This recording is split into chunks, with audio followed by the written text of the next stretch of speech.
টানা ২০ বছর প্রেম, তারপর বিয়ে। যদিও এই ২০ বছর কখনোই একটানা সম্পর্কে ছিলেন না দুজন, মাঝখানে দীর্ঘ সময় ছিলেন আলাদা। তবে ২০২১ সালে আবারও সম্পর্কে জড়ান জেনিফার লোপেজ ও বেন অ্যাফ্লেক।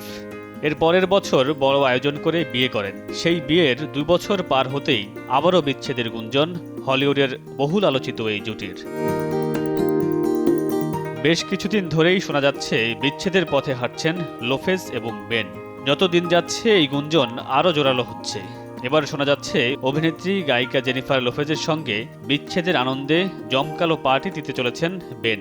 এক ঘনিষ্ঠ সূত্রের বরাতে স্প্যানিশ সংবাদ মাধ্যম মার্কা জানিয়েছেন, সম্পর্কের বেড়াজাল থেকে বের হয়ে আসতে চাইছেন বেন। বিচ্ছেদের আনুষ্ঠানিকতা শেষ হলেই তিনি পার্টি দেবেন।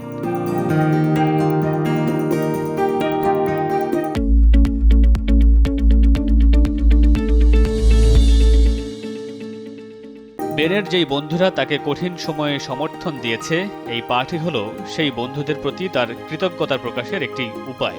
বিচ্ছেদের যন্ত্রণা বেনকে এতটাই গ্রাস করেছিল যে গত কয়েক মাস তিনি নিজেকে হারিয়ে ফেলেছেন। তাই বিচ্ছেদের সময় নিয়ে কতটা অনুশোচনা হয় তা বন্ধুদের মাঝে তুলে ধরতে চান। তাই তো পার্টি দিয়ে সময়টুকু শুধুই আনন্দে কাটাতে চান বেন। জর্জিয়ায় নিজের বাড়িতে বড় পার্টির আয়োজন করবেন বেন। মজার ব্যাপার হলো, ওই বাড়িতেই জেনিফারের সঙ্গে তার বিয়ের আনুষ্ঠানিকতা হয়েছিল। যদিও অন্য একটি সূত্রের দাবি, জর্জিয়া নয়, লাস ভেগাসে পার্টি দেবেন তিনি।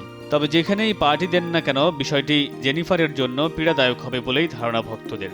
এই জুটির বিচ্ছেদের কথা বারবার গণমাধ্যমে এলেও বিষয়টি নিয়ে এখনও তারা স্পষ্ট করে কিছুই বলেননি। মামুনুর রশীদ পনেল, সময় সংবাদ।